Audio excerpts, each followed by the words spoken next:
Buenas tardes, bienvenidos a la agrupación de socialistas del Coroní. Hoy empezamos una serie de ciclos, de conferencias y de charlas, que lo que pretendemos es pues coger temas candentes, temas que estén de actualidad, sobre todo desde el punto de vista informativo, para que, bueno, pues las personas que tanto que nos acompañan aquí en la agrupación y a través de la televisión, haciendo uso pues del tiempo mensual que tiene la agrupación del PSOE en la televisión, pues informar y sobre todo poner al día de los temas que realmente pues tienen hincapié. Hoy vamos a hablar de algo que está bastante de moda, entre comillas, y desgraciadamente pues es de las cláusulas suelo de la hipoteca. Todos los que tenemos hipoteca, pues de alguna manera sabemos lo que es la cláusula suelo. Hoy pues vamos a entrar de lleno en describir lo que es y en describir también de alguna manera pues lo abusivo de algunos bancos o de los abusos que hacen algunos bancos a la hora de aplicar esa cláusula.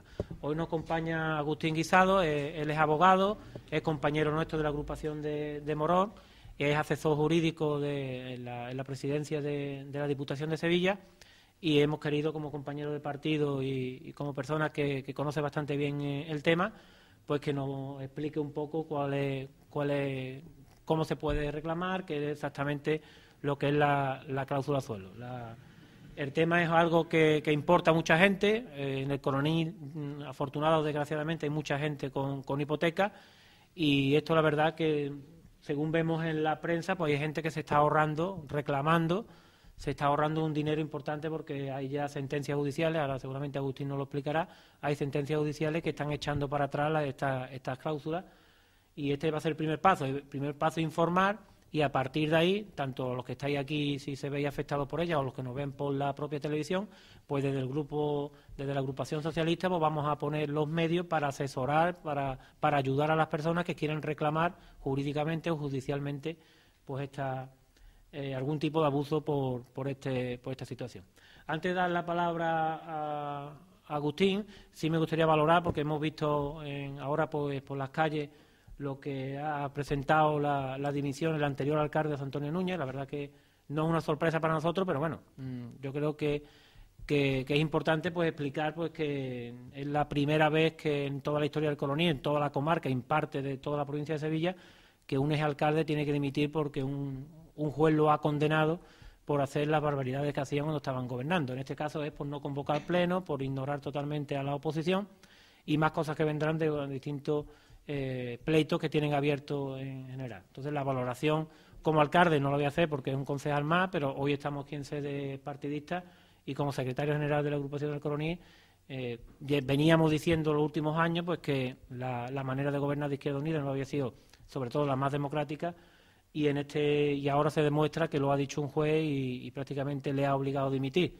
Sí hay que decir, de alguna manera, pues que también ocupa cargos importantes en la Izquierda Unida provincial, y hacemos un llamamiento también a Izquierda Unida provincial a que, ya que son tan dados a dar lecciones morales y lecciones éticas a los demás partidos, pues que apliquen esas lecciones que le digan y le pidan también la dimisión. Por nuestra parte, pues decirle que tiene que pedir perdón al pueblo, porque tanto y tantos plenos han dicho que era mentira lo que decíamos, y ahora no lo decimos nosotros, lo ha dicho un juez, que se tiene que ir y tiene que dimitir, y sobre todo desear y esperar pues que esos tiempos no vuelvan a este pueblo. Ya hemos empezado unos años donde se hacen las cosas bien, donde todos los grupos políticos tienen su información, se celebran plenos, se están en la televisión, y esos tiempos atrás pues tienen que tomar nota los vecinos que no tienen que volver, y estas son las consecuencias de tratar al ayuntamiento como un cortijo propio. Ya haremos nuestras valoraciones en los plenos y demás, pero como ha sido una noticia esta tarde, sí nos gustaría haberla valorado, y lo que sí le pedimos a Izquierda Unida es que se centre,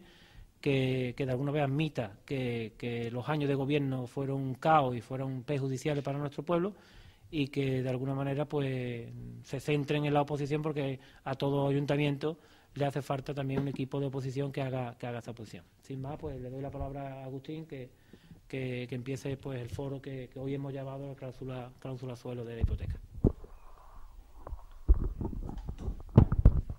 Bien, muchas gracias. Buenas tardes a todos y a todas.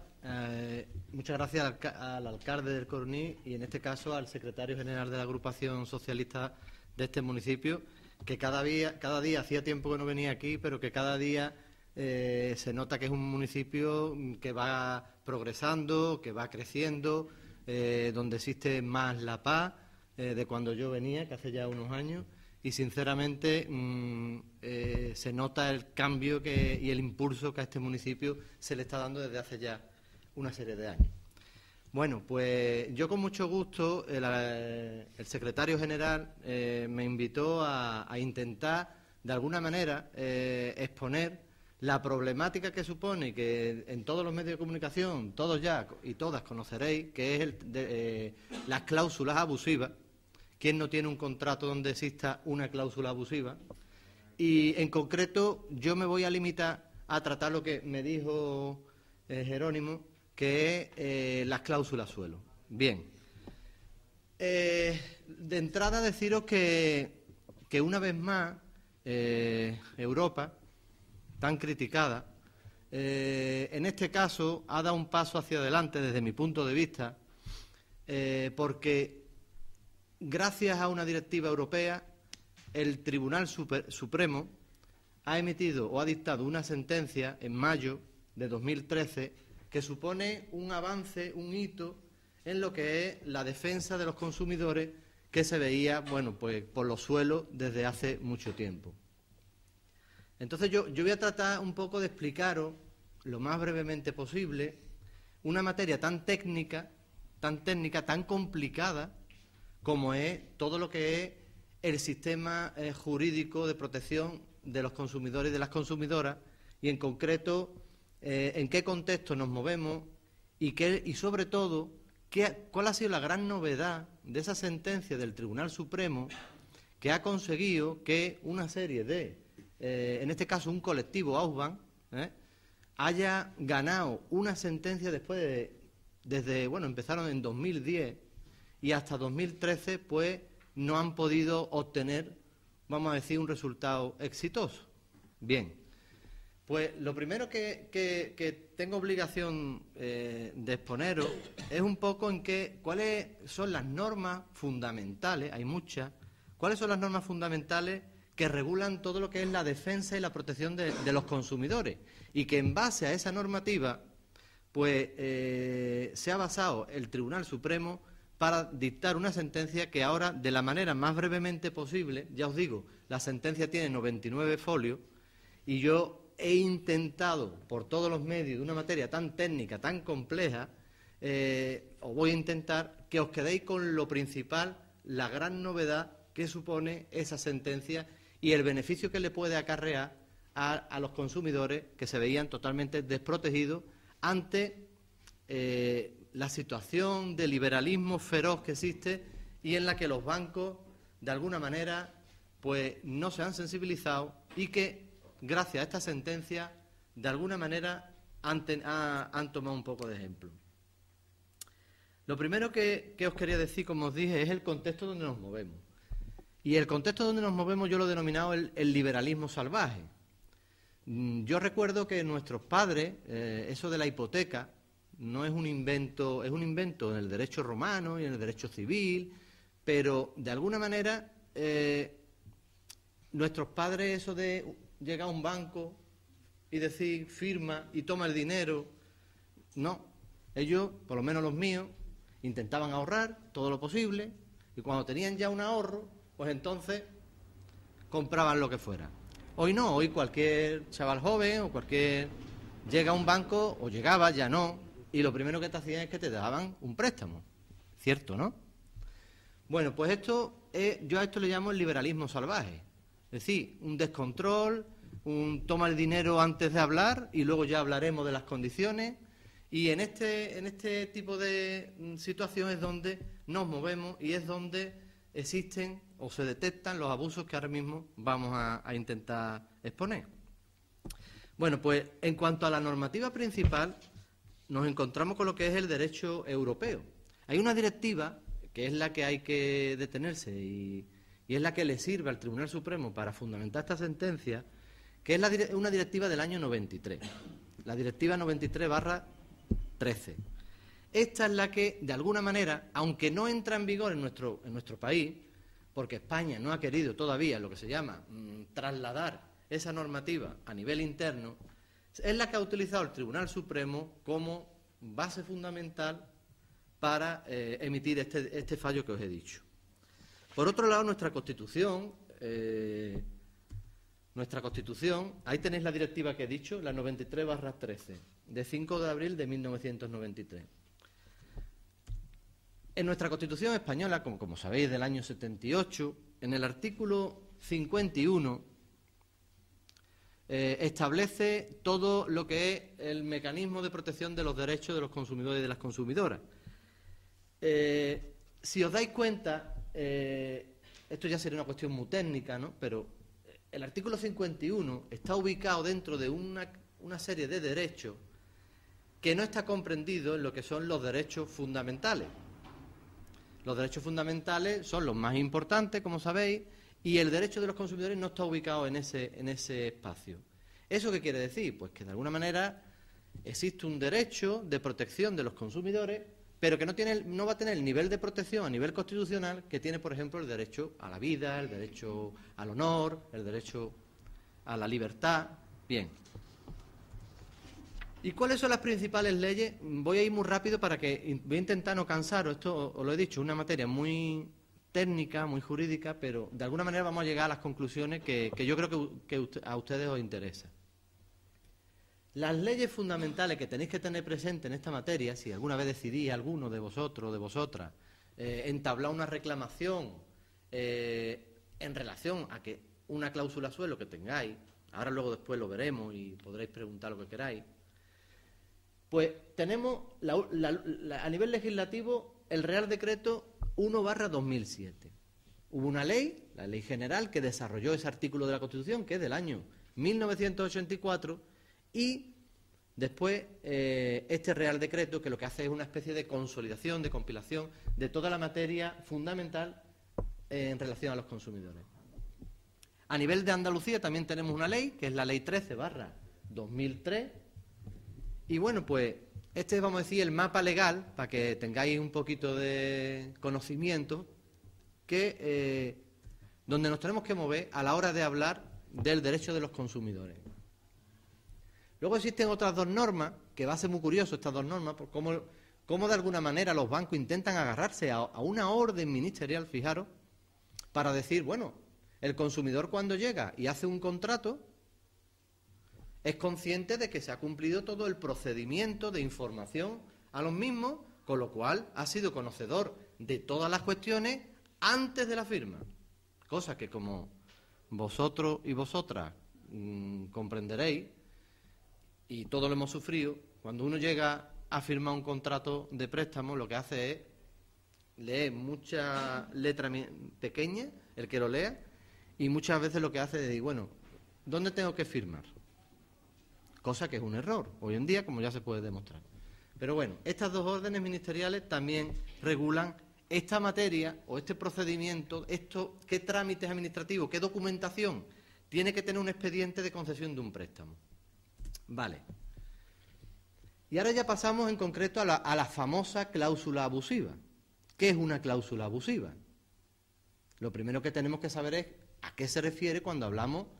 Cualquier cosa no es una cláusula abusiva. Por muy injusta que sea, no todo es abusivo. Luego tenemos que tener muy claro dónde nos movemos para identificar que una cláusula efectivamente es abusiva antes de tomar cualquier tipo de decisión en relación a decir, voy a hacer una reclamación o al banco, en concreto donde el que me concedió el préstamo, o al Banco de España como órgano o como ente que en teoría debe intervenir a los bancos o que debe controlar de alguna manera cualquier tipo de cuestión abusiva y por lo que decía antes. Entonces es muy importante identificar qué es una cláusula abusiva. Ahora lo vamos a ver. Bueno, fundamentalmente si alguien desea acudir mediante una reclamación previa por una cláusula suelo abusiva, tiene que tener en cuenta estos artículos, que son del 80 al 92 de la Ley General de Defensa de los Consumidores y Usuarios. Estos son los artículos donde nos vamos a tener que mover, donde qué menos que leerlo, Y si alguien está interesado, pues yo tengo un montón de documentación que se la puedo dejar aquí a Jerónimo para que, bueno, para que la consultéis, para que... Bien. Estos son los artículos, vamos a decir, la espina dorsal de la Ley de Consumidores, donde tenemos que acudir para identificar si una cláusula suelo es abusiva o no es abusiva, porque ya veréis que toda cláusula suelo no es abusiva. ¿Vale? Bien.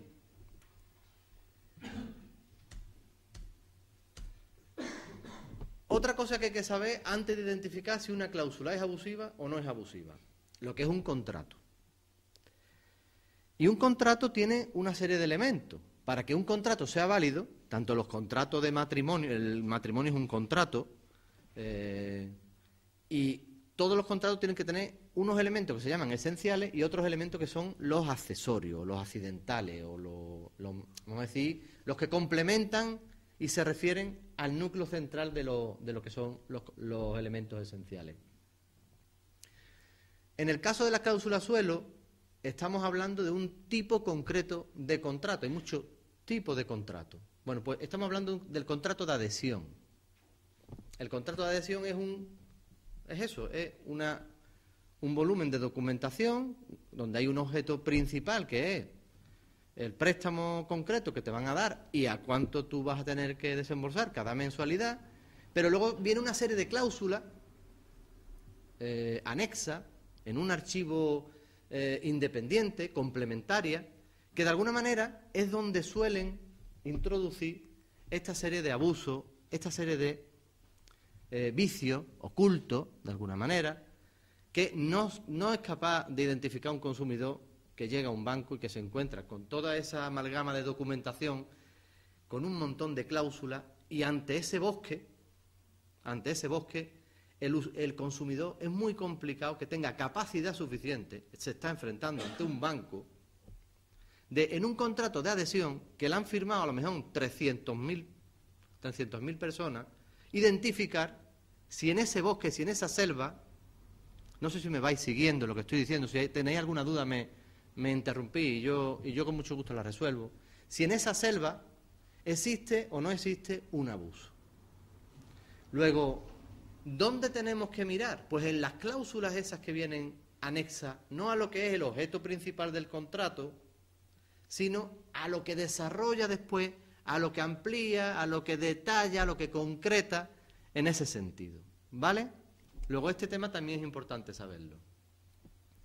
¿Qué es un contrato? Pues muy sencillo, es un acuerdo de voluntades que se hace de forma verbal o se hace de forma escrita, en este caso se hace de forma escrita, donde las personas que intervienen tienen una capacidad, es decir, son titulares de derecho y por supuesto se comprometen de manera bilateral, a dos bandas. El banco se compromete a una cosa y el usuario, el consumidor, a otra. Eso es un contrato. Y claro, en esos elementos esenciales del contrato, en los que no pueden faltar, si faltan estos elementos esenciales, estamos hablando de un contrato que no es válido. Y claro, esto que estoy explicando es necesario para luego explicar un poquito la sentencia del Tribunal Supremo. Porque la sentencia del Tribunal Supremo lo que hace es defender la postura inicial de los consumidores que decían que, los consumidores decían que las cláusulas que son abusivas, en el caso que os voy a contar, son esas cláusulas que vienen de añadido al objeto principal del contrato. Y como son condiciones generales de contratos tipos que firman un montón de personas, está obligado, según la ley, la legislación que os he puesto anteriormente, está obligado a que el Estado controle, supervise, de alguna manera, que esos contratos de préstamo bancario que tienen condiciones generales, al ser condiciones generales, es obligatorio que el Estado intervenga y supervise, cosa que en muchas ocasiones no hace. Pero si no lo hace el Estado, está luego el Poder Judicial. Y en este caso interviene el Tribunal Supremo y conoce y entra a conocer este asunto. Mirad que los bancos no querían que entrara a conocer los tribunales en esta cuestión. Y sin embargo, se atreve y lo hace, pero con un añadido además. No solamente al ser condiciones generales donde existen esos abusos, y que según ley se puede intervenir a nivel estatal. ¿Cómo lo hace el Estado en este caso? Pues lo hace a través del fiscal. Es interesante en esta cuestión que por lo menos en esta sentencia que os hablo, no estoy diciendo en otros casos, en esta que os voy a comentar, el Estado, a través de su enviado, que es el fiscal, interviene y se adhiere a lo que es la petición de un colectivo de demandantes, en este caso la asociación Ausbank, que de una manera colectiva se atreve a defender los derechos de los consumidores. De manera que la Fiscalía observa que hay un interés colectivo que hay que proteger, que hay que defender, y se suma a la demanda de ciudadanos a título individual, aunque agrupados colectivamente.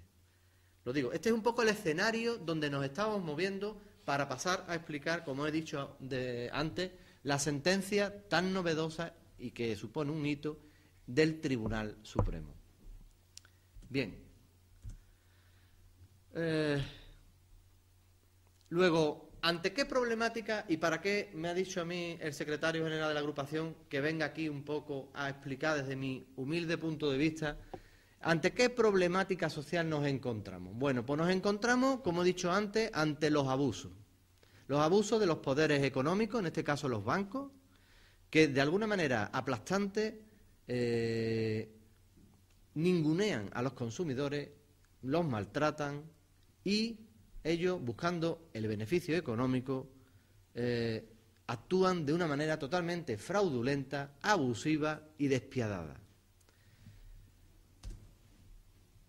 Y vamos a definir, a identificar qué es una cláusula abusiva. He dicho antes que cualquier cláusula no es abusiva. Tened en cuenta que en un contrato libremente la gente firma. Y los bancos muchas veces se agarran, en muchas sentencias, a decir, bueno, esto es que el consumidor o la consumidora libremente vino a mi oficina, aquí yo no le pongo a nadie un cuchillo en el cuello, y libremente, conscientemente, firmó y aceptó las condiciones que yo, como director de banco, directora de banco, le había explicado de una manera excelente, magnífica. Eso es lo que dirían, lógicamente, los que defiendan a los bancos. Cuidado, que conste que todo mi respeto a lo que son las entidades bancarias, salvo cuando abusan de los consumidores, evidentemente, donde ahí, por lo menos, yo voy a ser muy crítico, como vais a comprobar. Bien, ¿qué es lo que pasa cuando hay una cláusula abusiva? Porque no nos podemos ir a lo loco a los tribunales de justicia, esto es abusivo, no. Una cláusula abusiva es cuando se produce una mala fe. Primer elemento, tiene que existir mala fe, una intención de querer engañar o de querer camuflar algo. Por otro lado, una cláusula abusiva es la que rompe el equilibrio entre consumidor, obligado a una serie de cuestiones, y banco, obligado también a una serie de cuestiones, no solamente a poner la mano.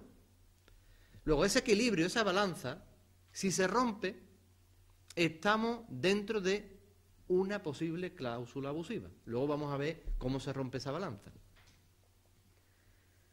Y sobre todo, una cláusula abusiva es aquella que no ha sido negociada individualmente. Por mucho que diga el director o la directora del banco, no ha habido negociación. Lo que ha habido es firma. Y a veces ha firmado hasta mal, porque ha firmado en un sitio que no. A veces hasta te ponen una crucecita a personas que, bueno, firme usted ahí, firme usted ahí. Se lía uno a firmar y no para de firmar, no sabe ni los papeles que ha firmado. ¿O no es así? Y entre otras cosas, la letra tan pequeñita, que muchas veces, y luego unos tecnicismos que nadie entiende, esos son los modelos de las condiciones generales de los contratos de hoy en día. Si me equivoco y alguien piensa lo contrario, o tiene algún banco que de alguna manera le ponen por delante un contrato que sea magnífico, pues de verdad decirme cuál es, porque a mí me gustaría saberlo. Bien, luego no es negociada individualmente. Existe mala fe y, entre otras cosas, se rompe ese equilibrio, esa balanza de igualdad, en situación de igualdad, que ya, como sabéis, cuando llegamos a un banco somos inferiores, porque vamos a pedir. Pues esa balanza hay que mantenerla según la ley. Y un ejemplo de cláusula suelo. Esto es un ejemplo real, ¿no? Os he sacado la parte que nos interesa. Ya os he contado cuándo tiene que ser abusiva una cláusula. Y ahora vamos a determinar cuál es la denominada y famosa cláusula suelo. La cláusula suelo es aquella que establece un interés donde el banco te dice, mire usted, fíjese usted lo bueno que yo soy. Lo bueno que yo soy. Usted nunca, yo le voy a poner un interés variable. Es decir, estamos ante una situación de préstamo a un interés variable. Bueno, pues nunca vamos a superar un techo. Fíjese usted el pedazo de préstamo que yo le voy a dar. Más del 12%, en este caso 11,750%. Es decir, por mucho que suba el Euribor, nunca este banco le va a cobrar más del 11,7%. Pero eso sí, yo le tengo que decir a usted que por mucho que baje el Euribor, nunca jamás vamos a cobrarle menos, o le vamos a cobrar como mínimo un 3,750%. Ahí tenemos el suelo. Que ya veréis en la gráfica que os he dado, que os la he adelantado, porque no sabíamos si iba a funcionar bien los ordenadores y para no depender de la informática. En esa gráfica que os he dado, veréis dónde está el truco. ¿Dónde está el truco? Ya lo veremos, ¿no? Pues este es un ejemplo de cláusula suelo. Ahí lo tenéis. Ese es un caso muy típico. Hay muchos, pero ese es el caso más típico. De manera que tú dices, bueno, yo tengo la tranquilidad de que más del 11,750 nunca le voy a pagar al banco. Bueno, vale, le tendré que pagar siempre, aunque baje, si la economía va bien y todo, y sobre todo a los bancos le va bien, pues el 3,7. Bueno, vale, de acuerdo. ¿Qué hace uno? Que como contrapartida, acepta. Dice, claro que sí, venga, ¿dónde hay que firmar? A firmar papeles. Bien. Bueno, ejemplos de cláusulas abusivas hay, no os podéis ni imaginar. Yo aquí solamente he hecho una relación de lo que los registradores de la propiedad y los notarios, que eso es otra, para lo que ganan yo pienso que deberían, desde mi punto de vista, creo que deberían ser más responsables y servir más de filtro, que cuando llega un ciudadano allí que le va a pagar, por lo menos, que son conocedores del derecho, que menos que digan, aquí hay que filtrar y si vemos que una cláusula es abusiva, vamos a avisar a un ciudadano. Que eso es un tema de los notarios y los registradores de la propiedad que yo no sé cómo nunca se ha regulado. Y sería una cosa, desde mi punto de vista, muy deseable. Muy deseable. Yo creo que con lo que gana un notario o un registrador de la propiedad, creo que entra dentro de sus deberes un poquito de control. Pero claro, también es cierto que si no hay una ley que los obligue a eso, tampoco ellos tienen culpa, ¿verdad? Bien. Pues aquí hay un montón. Os he puesto ahí un ejemplo. Yo con mucho gusto le dejo luego a Jerónimo documentación para que le echéis un ojito porque claro, aquí tengo mucha documentación y no quiero ser muy extenso, ¿vale? Vamos a ir a lo que fundamentalmente os interesa hoy. Luego, existen las participaciones preferentes que más de un ciudadano o alguna ciudadana se ha arruinado. Conozco a personas mayores. El otro día venía en prensa una pareja mayor de Galicia que con las preferentes que se han arruinado, todos sus ahorros lo han tirado por la borda. Bueno, las preferentes, las warrants, las hipotecas multidivisas, hay una serie de cláusulas que son increíbles, ¿no? Los contratos swaps, que son contratos de seguro, en fin, no voy a entrar, ¿no? Ahí os dejo un poco de detalle, pero en todas hay truco, hay trampa, hay abuso, hay mala fe, hay enriquecimiento injusto. Bien, estas son las cláusulas. Bueno, os he explicado un poquito ya la antesala, es decir, el ámbito jurídico, qué son los contratos, qué son las cláusulas abusivas y en concreto qué son las cláusulas suelo, ¿vale? Este es el escenario donde nos vamos a mover. Y ahora vamos a pasar a lo que yo aquí quiero que por lo menos hoy tengáis un poquito de conocimiento. Y es esta sentencia tan famosa que ha salido y que nos va a servir, o nos podría servir, si queremos hacer algún tipo de reclamación, como luego veremos. O sea, esto que os voy a contar es necesario que lo conozcáis, aunque sea un poco, por si decidís alguno de vosotros o tenéis algún conocido en reclamar, porque habéis identificado efectivamente que estáis dentro del ámbito de una cláusula abusiva de tipo de suelo, ¿no? Entonces, en esta sentencia voy muy rápidamente a contaros un poquito de qué fue. Y aquí se trata de clientes de BBVA, de Cajamar, de Ausbank, en fin, una serie de bancos que deciden todos unirse ¿a través de quién? A través de una asociación que se llama Ausbank, una asociación de usuarios de servicios bancarios. En lugar de hacerlo cada uno a título individual, deciden acumular una demanda y colectivamente interponerla. La unión hace la fuerza, ¿vale? Bien. Luego, ¿quiénes son las partes? Las partes son Ausbank, una asociación representando una serie de consumidores, que eso va a suponer luego un problema, porque no lo hacen ellos a título, o sea, directamente, sino que utilizan una asociación que los represente a la hora de interponer la demanda. Y os estoy hablando de la sentencia, perdonad, de 9 de mayo de 2013, del Tribunal Supremo. Ausbank, por un lado, y lo que he dicho que es novedoso, el Ministerio Fiscal. El Ministerio Fiscal, al ver que hay una demanda colectiva, dice, aquí tengo yo que entrar. El Ministerio Fiscal, sabéis que es el que, en teoría, y lo que dice la ley y la Constitución, es el que debe promover las acciones de justicia y de alguna manera hacer que se ejecuten las cosas. Es la parte, en teoría, siempre que acusa, ¿no? Que en teoría protege a los ciudadanos.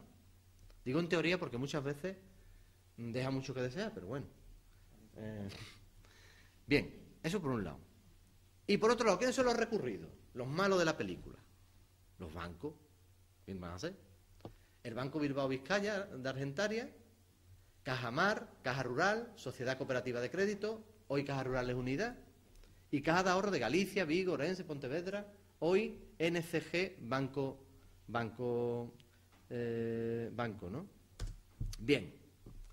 ¿Y dónde van estos consumidores? Se van al juzgado de lo mercantil de Sevilla. Es decir, todo empieza en 2010. Van al juzgado de lo mercantil de Sevilla. Y el juzgado de lo mercantil de Sevilla se moja. Dicta una sentencia favorable, cosas novedosas. Tengo otra ahí de Córdoba. Si la queréis os la paso, porque además es muy útil. Y la sentencia, el juzgado de lo mercantil de Sevilla dice, esta cláusula suelo es nula. Y hay que coger y anular desde la fecha de la sentencia hacia adelante. Hay que decidir, o el banco tiene que coger y eliminar todas esas cláusulas suelo, o la cláusula suelo, y además le obligo al banco, eso es lo que dice la sentencia así rápidamente dicho, son muchos folios, jamás tiene que utilizar más estas cláusulas suelo. Luego, la obligación de cesar, que se llama, eso es lo que se consigue. Pero no se consigue más, pero bastante. Es decir, le han ganado el juicio a los bancos. Eso es lo que pasa en el juzgado de lo mercantil. ¿Pero qué ocurre? Que los bancos son los fuertes, dice, a recurrirlo. Con lo cual los consumidores, ¿qué pasa? Tienen que aguantar, tienen que seguir con los abogados, en este caso la asociación esta es la que los representa, en fin, que no han conseguido su objetivo. Y ahora os contaré después qué es lo que hace la Audiencia Provincial. La Audiencia Provincial echa por tierra todo lo que dice el juzgado, os lo adelanto.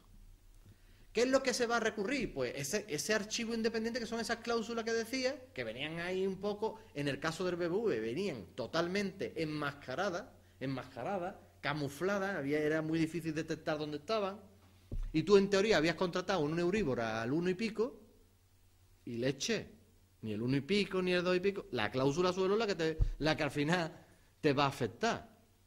Pero eso no lo veías tú cuando tú contratabas.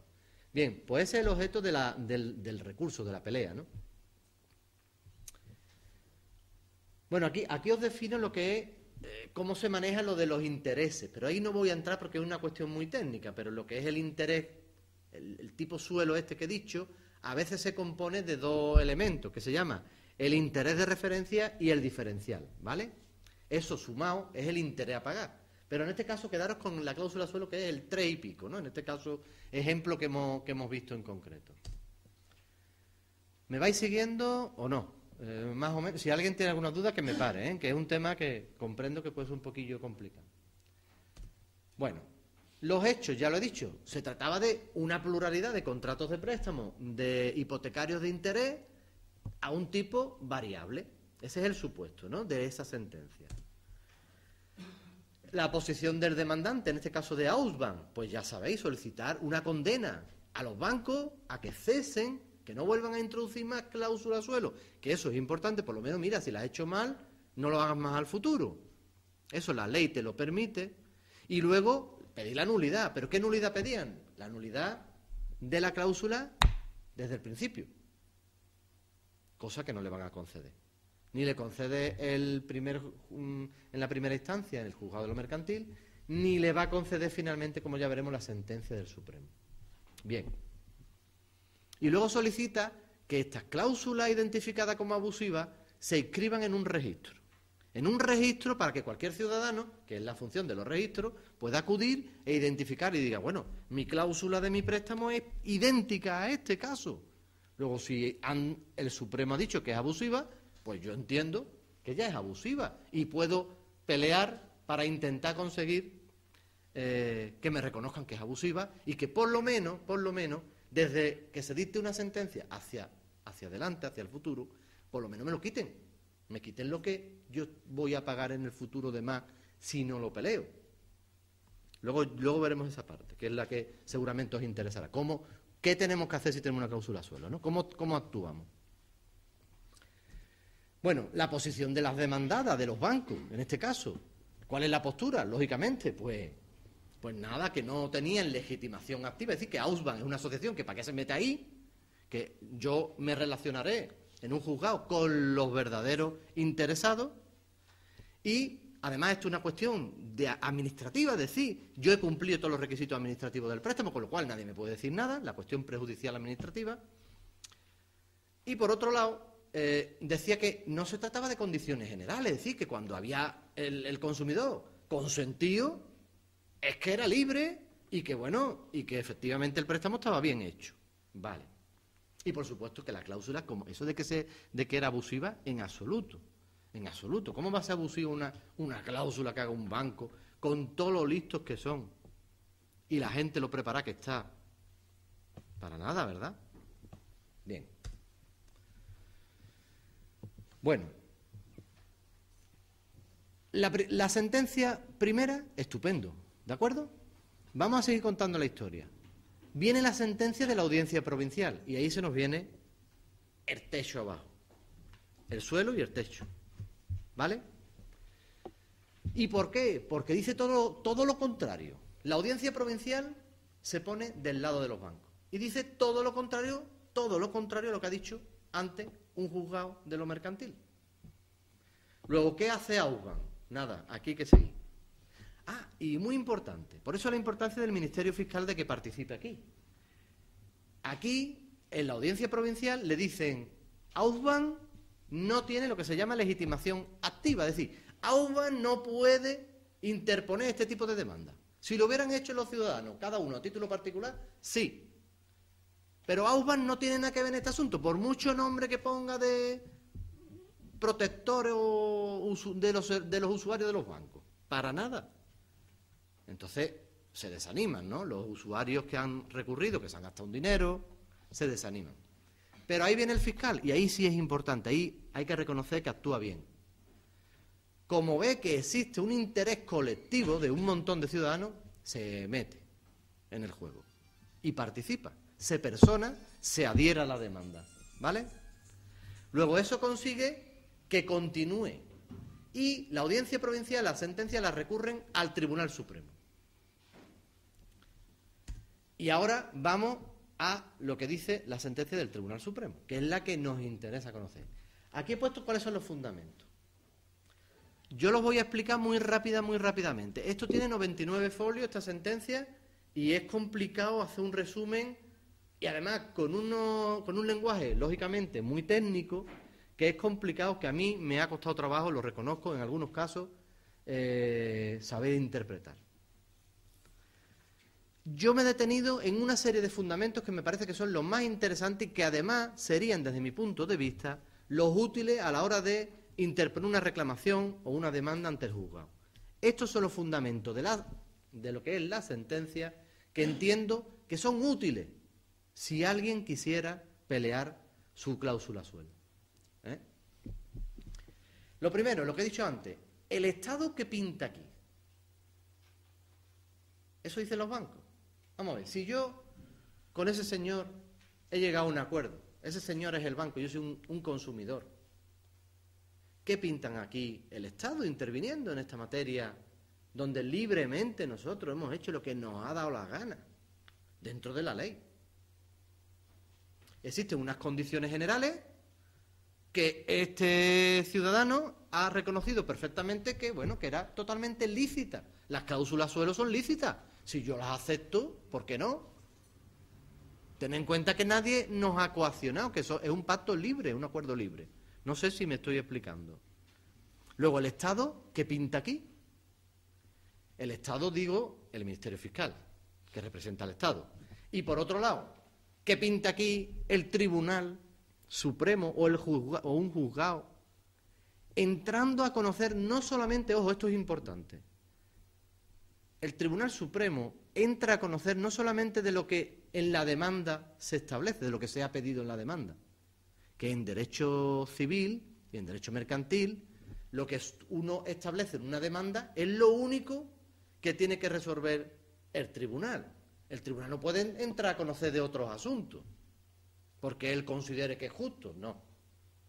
Luego, de oficio, el tribunal no debe controlar más de lo que le permite la ley. Entre ese volumen de documentación, uno llega y firma. Luego, el deber de información que tiene el banco, según la ley, no se cumple. Y bueno, imaginaros lo que es la posibilidad, que es otro argumento que se utiliza, la posibilidad de negociación individual de esa cláusula. No me han dado opción, porque yo, las lentejas, o lo que se llama la frase, o lo toma o lo deja. Yo firmo la oferta, y esa oferta lleva las condiciones generales después. Con lo cual, si no acepto las condiciones generales, no firmo el contrato, ¿no? Luego, de alguna manera, que es otro de los argumentos que se utiliza, esas cláusulas, de alguna manera, han sido impuestas. Son cláusulas preredactadas o previstas ya, enmascaradas. Y claro, uno no es capaz de conseguir ver o detectar o analizar qué le va a suponer esto. Y otra cosa importante que dice el Tribunal Supremo es que al consumidor no se le ha planteado el escenario real. No sé si me explico. Tanto trabajo cuesta que te digan, vamos a ver, según lo que tú firmas, te voy a dar un documento firmado, acreditado, de cuál va a ser la foto. Córtame cuando, avísame. Le voy a enseñar la foto de qué es lo que va a pagar todos los meses. Y le voy a detallar en eso que va a pagar todos los meses este ciudadano o esta ciudadana, cuánto se está beneficiando de la cláusula techo, que por eso ha contratado el interés variable, porque tenía un techo que era una garantía en teoría para ese consumidor. Ese escenario, dice el Tribunal Supremo, que debería habérsele adelantado al consumidor. No solamente firmar, sino, oye, mira, esto es lo que tú vas a pagar. Y aquí, este mes, tú la cláusula, gracias a esta oferta, te vas a ahorrar tanto, porque la cláusula techo la vamos a aplicar, cosa que nunca ocurriría, ni va a ocurrir. A la gráfica me remito. Bien, esto es básicamente el escenario, para ir resumiendo, y los fundamentos básicos que utiliza el Tribunal Supremo. Voy a ir un poco rápido porque realmente lo que nos interesa es lo que yo creo que estoy diciendo. Esto, por ejemplo, en el fundamento séptimo dice las condiciones generales o los elementos esenciales del contrato. Es decir, ¿dónde está el abuso? ¿En unas condiciones generales en un archivo independiente o en el objeto principal que tú libremente has firmado? Y dice el Tribunal Supremo, pues en las condiciones generales. Es que las condiciones generales, un momento, es que cuando uno firma, acepta un interés variable a un 1, un 2, pero es que tiene que tener presente esas condiciones generales que son las que concretan el objeto principal del contrato. Y eso son las que al final te va a suponer pagar mensualmente siempre la misma cantidad. Es decir, me han engañado. Yo contraté a un interés variable y al final esto es un contrato a un interés fijo. Me han engañado. No he disfrutado de la oferta que yo por esa oferta firmé. Bien. La posibilidad de negociación efectiva. Es decir, tú me has dado esto. Sí, pero yo me gustaría coger el boli y decir, no estoy de acuerdo en la cláusula número artículo tal. Ni tampoco, oye, mira, me gustaría que esto, es decir, ¿dónde está esa negociación individual? No existe, no existe. Es una cláusula impuesta. Es un contrato de adhesión que todos los ciudadanos, los vecinos que han hecho con el banco X, todos van a hacer el mismo tipo de préstamo. Luego, ¿dónde está esa negociación libre, independiente, de carácter totalmente individual? En ningún caso.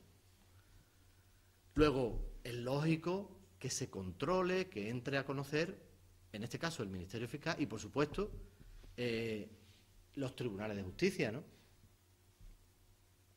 Porque además la ley que os he dicho y la directiva europea establece o marca que el Estado y los tribunales de justicia deben declarar ineficaz ese tipo de abuso.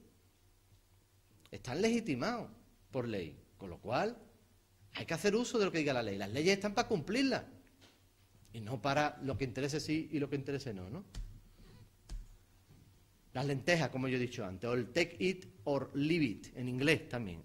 Se puede poner en chino, se puede poner en alemán, es decir, o lo toma o lo deja, ¿no? Digo, esto es un poco donde se agarra el Tribunal Supremo, es decir, una cosa muy normal, con mucho sentido común. En fin. Bueno, voy a adelantar. Estas son, bueno, expectativas frustradas, el cebo, ¿cuál es? El techo. Es decir, si hay una crisis económica, yo no voy a pagar más de un 11%. Eso te hace decir, bueno, venga, vamos a tirar para adelante. Ese es el cebo, esa es la trampa. Todo esto es repetirme y voy a avanzar un poco para llegar a lo siguiente. Ah, bueno, cosas importantes de la sentencia. ¿Qué declara? Los efectos de la sentencia, ¿qué son? Nulidad, la nulidad, es decir, queda anulada la cláusula abusiva. Pero, ¿desde cuándo? Tiene carácter irretroactivo. ¿Qué quiere decir eso? Que lo que antes se haya pagado ya no tiene solución. Eso ya hubiera sido muy interesante que se hubiera mojado ya el Tribunal Supremo y hubiera dicho, no. Vamos a decir, bueno, vamos a darle la razón a estas personas, a estas criaturitas, pero, eso sí, de aquí para adelante, ¿vale? Es decir, empiezan en 2010 y la sentencia es de mayo de 2013, que además hasta le siguen una aclaración y hasta junio de 2013 vamos a decir que no surte efecto. Pues desde esa fecha para adelante, ¿de acuerdo? Ya el banco está obligado a... Y ahí sí se va a ver esos efectos, pero no antes. Y ahora vais a ver cómo el Ministerio Fiscal, que se le reconoce el papel de que se moja, aquí se viene abajo. Aquí no se atreve, con los bancos ya no se atreve. Y ahora veis qué argumento utiliza. Muy interesante, para decir, bueno, los efectos que sean irretroactivos, es decir, desde entonces hacia adelante. O sea, desde el momento de la sentencia hacia adelante. Nunca el resto, el resto no, que podemos crear un caos grave para la economía. Y ahora tengo ahí un simulacro de lo que hubiera supuesto si la sentencia hubiera sido nula, con efecto, desde que yo firmé el contrato, ¿no? Que es lo justo, y es lo que la ley establece. Vaya a ver lo que hubiera supuesto para los bancos eso. Bueno, el fiscal, os lo he dicho, ¿no? Tiene un papel importante, gracias al fiscal no le echan para atrás la demanda a Ausbank, pero ¿qué ocurre? Que no se moja, no defiende el carácter retroactivo de esa nulidad. ¿Y en qué se agarra? Dice, bueno, vamos a ver. Hombre, esto está mal, pero yo reconozco que aquí había buena fe, los bancos Hombre, han sido, de alguna manera, los contratos, eso se sabía y había buena fe. Y, por supuesto, es que esto supondría un trastorno grave. Es que la ley dice esos términos. Es que la ley está mal hecha desde mi punto de vista y permite esta excepción. De manera que, claro, ¿qué banco no se va a agarrar a esto? Si ya saben que van a perder los juicios, dice, bueno, pero yo me agarro a esto, es que esto va, en época de crisis económica, va a suponer un riesgo de trastorno grave para la economía. Bueno, es curioso este trastorno grave. Vamos a analizar cuál sería ese trastorno grave. Totalmente discutible, ¿eh? Que, por cierto, lo alegan esa cuestión y no la aprueban. Y en derecho, el que alega algo, el que propone algo, está obligado de alguna manera a aprobarlo. Tened en cuenta que se va a ahorrar un pico, el banco. No es lo mismo, ¿verdad? ¿Me entendéis o no entendéis un escenario y otro escenario? La diferencia. Vamos a analizar eso que dicen ellos de que el riesgo y el trastorno grave. Vamos a ver. Se sabe que cada entidad más afectada por la nulidad, de estos demandados, de estos bancos demandados, los más afectados, vamos a suponer que pierden 27, perderían, si la nulidad hubiera sido desde que se firmaron los contratos, perderían 27 millones de euros al mes. Estoy hablando del banco que aquí le supone mayor cuantía económica. Bueno, pues eso al año serían 324 millones de euros. Vale. Atendiendo a lo del 3%, que era el supuesto de la cláusula suelo, en unos 3 años, esto supondría 1.000 millones de euros, ¿no? Tendrían que devolver 1.000 millones de euros en total. Bueno, el trastorno grave supone una devolución de 9.000 millones de euros en total, haciendo la suma, 9.000 millones de euros en su conjunto. Hubiera supuesto tener que devolver si los efectos hubieran sido desde que yo firmé el contrato, ¿no? Bueno, ¿cuánto han recibido los bancos? Han recibido dinero, ¿no? ¿O no? Bueno, si los bancos han recibido unos 60.000, el sistema bancario ha recibido unos 60.000 millones, estos son datos que he cogido de una revista, pero vamos, que tiene bastante carácter oficial. 60.000 millones reciben los bancos y ellos no pueden devolverle a los ciudadanos 9.000. ¿Es un trastorno grave devolverle esa cuantía a los ciudadanos, teniendo en cuenta lo que han recibido? No sé si me explico. Luego, con todo mi respeto, aquí el Ministerio Fiscal se echa para atrás, no se atreve, y el Tribunal Supremo tampoco se atreve, porque dice que, bueno, que esto va a suponer un golpetazo muy grande, y bueno, bastante que ha conseguido esta sentencia, que algo es algo, ¿no? Después de la lucha de un montón de años. ¿Qué hace el BBV? El BBV, por lo visto, según tengo entendido, esto no es hacer publicidad, evidentemente, de ningún banco, pero sé que hace una especie de oferta vinculante, con lo cual el BBV dice, bueno, yo ya a partir de esta sentencia las quito. Que no va... Hay bancos que negocian con los clientes y las quitan, y otros que no, que dicen, reclámame y ya veremos, ¿no? Y este es el gráfico que yo quería que viera, y ahí es el ejemplo real de lo que afecta a una cláusula suelo abusiva.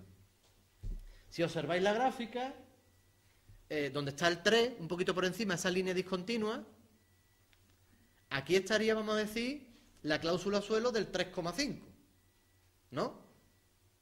Bueno, pues fijaros, siempre el Euribor, el interés variable en este caso aplicado realmente, ha estado por debajo, la zona más marrón, más oscura. Y ha llegado en todo caso, en el 2008, ¿no? Ha llegado al 6 y pico, pero nunca ha llegado a lo que es un techo del 12%. Luego, ¿qué ha pasado? Fijaros, ¿qué es lo que paga mensualmente? Hemos cogido una muestra de diciembre.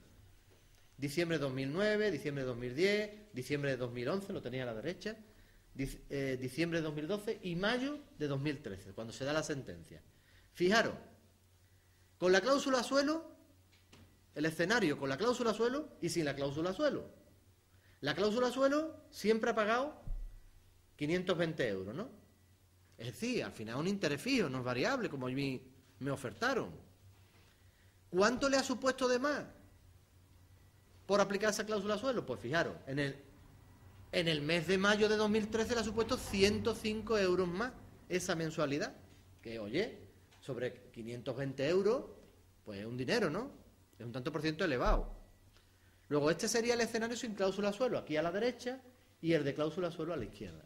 Los argumentos que yo he expuesto, que son de esa sentencia, sí, he contratado sin transparencia, me considero engañado, ha habido mala fe, entiendo, porque mis expectativas que en un principio yo tenía no se han conseguido. Es decir, yo tengo ahí un modelo que os lo dejo si queréis, para que le hagáis fotocopia y bueno, de manera, por lo menos para empezar uno mismo con el banco puede servir, es totalmente útil. Y no hay que gastarse dinero en abogados ni nada, sino que una persona puede perfectamente a su banco decirle, oye, te mando una carta por escrito, que es lo que yo pienso que habría que hacer, una carta diciendo, aplíqueme usted, dado que hay una cláusula suelo, que la sentencia del Tribunal Supremo de mayo, estoy en el mismo supuesto, es decir, porque eso sí, para tú alegar esa sentencia, tienes que estar en la misma situación, idéntica, de una cláusula suelo. Si no, no vale. Si es otro escenario, no te vale fundamentarte en esa sentencia. Adjunta esos argumentos, ese modelo de escrito que he dicho que existen por ahí, gratuito, y empiezas a hablar con el banco por escrito, lógicamente. Le manda... Hay mucha gente que lo hace incluso con un burofax. Un burofax, sabéis, que son los sistemas de comunicación que utiliza la abogacía y que de alguna manera es lo más oficial porque en un burofax viene el contenido de lo que tú le vas a decir al banco. Pero bueno, también existe otro sistema que es una carta con acuse de recibo o ir directamente al banco, que por cierto, hoy un amigo mío me ha enseñado su recibí y le ha puesto, el pobre trabajador del banco, le ha recibido, le ha puesto la fecha y ha puesto no conforme. Ni que fuera un finiquito. Ni que fuera un finiquito. No conforme.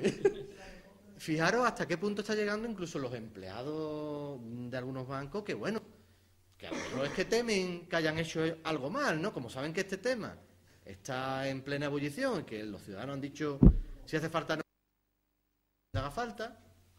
Bueno, espero que no haya aquí nadie así de un banco porque cuidado, con todo mi respeto, pero bueno, ellos saben muy bien que son los fuertes. En fin, en ese sentido, le mandamos una carta por escrito o nos acercamos al banco aunque nos diga no conforme o un burofax con esos modelos que os he dicho. Y empezamos a jugar. Y ahora esperamos 10 días. Una notificación en la administración local o en cualquier... 10 días es un plazo razonable, ¿verdad? Yo creo que en 10 días le da tiempo a un banco de contestarte.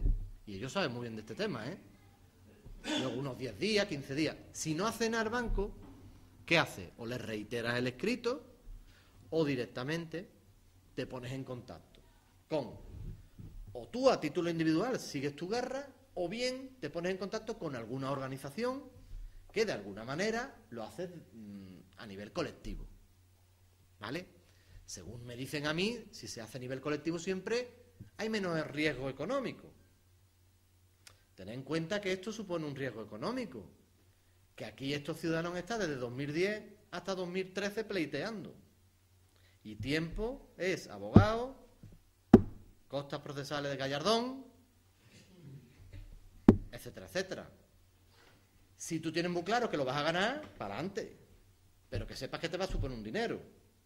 Y que sepas que si lo ganas, te va a dar la razón desde esa sentencia hacia adelante, nunca hacia detrás. Luego ese dinero invertido, tienes que hacerte un número. Luego hay bancos que están ofreciendo acuerdos. Pues te voy a bajar un 1%. Cuidado, hay que ver cómo lo bajan. Pero bueno, a lo mejor te interesa, no lo sé, según los casos. Pero la negociación que no ha habido en su día, por lo menos con esta sentencia, ya entra a los bancos a decir, bueno, venga, vamos a sentarnos o te voy a bajar un 1%. ¿Me explico? Esa es la realidad. Ni todo es oro lo que reluce, o sea que no os creáis que esto ya es la panacea. hay que ser muy prudente, yo por lo menos lo que aconsejo, porque hay que invertir un dinero en juzgado, y entonces tienes que tener mucha garantía que lo va a ganar, si no, mejor no te metas. Pero hay sistemas gratuitos de que el ciudadano puede, con estos ejemplos, intentar llegar a un acuerdo. Si lo hacéis colectivamente, sugiero, como idea, colectivamente, si hay 200 vecinos y son todos usuarios de un banco, pues si va ahí uno, oye, tampoco pasa nada por, digo yo, por unirse, aunque sea para esto, aunque sea para el escrito. Verás tú ahora los escritos en el Coroni. Bueno, espero que no, vamos, que tampoco lo hagáis hacia...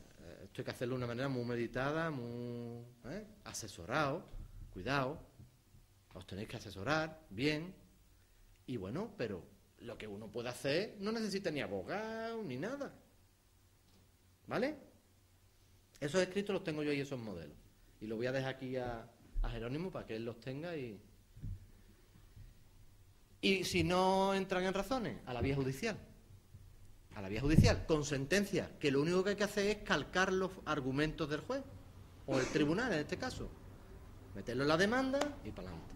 Pero necesitas abogado, necesitas procurador, y ya lo digo, no es justicia gratuita. Que hubiera sido una cosa importante en este tipo de procedimientos, lo que pasa es que con Gallardón lo que se ha hecho es... El Gallardón ha disminuido los juicios un 40%, imaginaros la indefensión donde ha entrado este país desde que está este hombre. Y bueno, pues ¿qué ocurre? Pues que así es muy difícil meterte tú en un juicio, pero colectivamente a lo mejor, o a través de alguna asociación experta, aquí interesa que sea alguien experto, pues se podría hacer. Bueno, y desde mi punto de vista, vamos a aportar ideas para el futuro, ¿no? Yo me atrevería a decir, o a proponer ideas. Desde mi punto de vista, lo deseable en el futuro, ¿qué sería? Primero, que no hiciera falta que el ciudadano tuviera que pasar el calvario de ir a un juzgado, sino que le ordenaran a los bancos, a nivel legal, que los informes que hacen el Banco de España, que el Banco de España le diera, oye, mira, que tienes que revisar todos los contratos. Y qué menos que le digas a un cliente tuyo, oye, mira, que efectivamente reconozco que esta cláusula fue abusiva, te pido disculpas. Y te garantizo que te la quito ahora mismo a partir de esta fecha. Vamos a ver que cuando se equivoca en los recibos Endesa, fijaros que yo estoy hablando, hay precedentes donde Endesa coge y revisa y de oficio le obliga a la administración, la Comunidad Autónoma Andaluza lo hizo en una ocasión, y obligó a Endesa a que tuviera que revisar todos los recibos que había hecho mal. Y se lo aplicó al ciudadano. Porque es así, porque es que lo que no puede ser, y este derecho de los consumidores, a nivel europeo, hay mucha legislación buenísima en materia de organización, de temas de salud, de controles sanitarios. Habéis comprobado cómo cuando hay un problema sanitario se acogen a esa normativa. Y bueno, de alguna manera en este asunto debería aplicarse esa normativa. Y a nivel del gobierno central, lo que pasa es que este gobierno central está clarísimo que juega siempre a favor de los más poderosos y nunca a favor de los más débiles. Fijaros con el tema de los desahucios, no vamos a entrar ahí. También otra sentencia europea es la que ha abierto esa posibilidad, pero al final ha hecho una ley en 2013 que no se ha mojado. Que sí, que está bien, gracias a la sentencia europea, pero no se ha mojado y hemos perdido una oportunidad de oro. Luego, ¿qué hace falta? Legislar, mejorar la legislación. La ley tiene que recoger las necesidades reales de cada momento. Por otro lado, se pueden crear una especie de tribunales administrativos. No tener que establecer mecanismos de justicia, sino unos tribunales administrativos, como los arbitrajes de consumo que existen, y, de alguna manera, un representante del banco, un representante de los consumidores y un presidente, en este caso. Esos tres se ponen de acuerdo y deciden, y lo que decidan es lo que vale. Es una sentencia. Yo, por ejemplo, soy presidente del Colegio Arbitral de Consumo, pero estos temas no van dentro del arbitraje de consumo. Luego se podrían establecer mecanismos de arbitraje de consumo y es más rápido, gratuito y además sentencias que tardan un mes. En este caso son laudos. ¿Vale? Otra idea. Y luego la justicia gratuita, ¿no? Esto no puede ser que después de este abuso, por error de la responsabilidad es del gobierno central, que no ha controlado, y de alguna manera que se establezcan excepciones en estos procedimientos. Y ya está. Esto es un poco lo que yo, de una manera muy rápida, muy resumida, os he querido contar Y ahora, bueno, si tenéis alguna pregunta o lo que sea, si puedo responderla ahora, la hago. Si no, pues... Una cuestión de lo que ha explicado Agustín, a la parte más complicada que ha llegado al final es la reclamación, los costes y demás. Entonces, os explico qué es lo que pretendemos hacer desde la agrupación local y desde el Grupo Socialista en el Pleno. El próximo Pleno municipal vamos a presentar una moción en la que le vamos a solicitar desde el Grupo Socialista al Ayuntamiento que ponga todos los servicios jurídicos del Ayuntamiento a servicio de los que quieran reclamar para pedir, o si nos queremos juntar, si ya es cuestión de que la intención es de que el que quiera reclamar esta cláusula suelo, quiera denunciar al banco, no le cueste dinero y pongamos los servicios jurídicos del Ayuntamiento. Eso lo vamos a llevar al próximo Pleno, se va a aprobar porque tenemos mayoría, aunque creo que Izquierda Unida también votará a favor, y a partir de ahí, la abogada que tenemos en el Ayuntamiento y la gente que la apoya y demás, pues va a estar a disposición de que cualquier grupo de ciudadanos quieren interponer una denuncia, un pleito a cualquier banco para que intentarle pues, que los cueste lo mínimo posible. Esa es la propuesta que vamos a llevar a Pleno y para que no os quedéis con esa duda que al final el problema es, bueno, pues nos metemos en juicio, nos cuesta dinero, mucho tiempo y a lo mejor después nos sale bien o nos sale mal. Entonces ya por lo menos unidos todos, el Ayuntamiento va a estar detrás y todo lo que quiera denunciar su cláusula suelo pues va a tener el apoyo y por lo menos no le va a costar dinero de contratar a un abogado y demás. Primero, como ha dicho Agustín, hay que hablar con el banco, proponérselo al banco y a partir de ahí, pues aquí estamos nosotros para intentar ayudar a todo el mundo.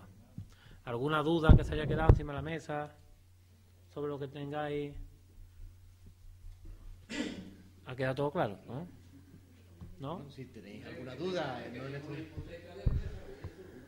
tengáis la más mínima sospecha cuando veáis vuestra hipoteca de que se está cometiendo algún abuso, pues recurrir al Ayuntamiento, a Alicia, que es la que está en la OFE, y os ponemos en contacto con la abogada nuestra y a partir de ahí juntamos el máximo de gente posible y denunciamos a un banco o a varios bancos, lo que haga falta. Exacto. Bueno, pues darle las gracias a Agustín, que ha venido hoy aquí. Vamos a seguir con este tipo de foros. Estamos preparando ya uno también para el tema de Endesa y de las eléctricas, porque también hay un montón de abusos en el tema de las eléctricas, de distintos abusos que prácticamente pues nos están sacando el dinero teniendo nosotros derecho a no pagar lo que pagamos en la factura. Vamos a crear otros foros, vamos a traer a otra persona que esté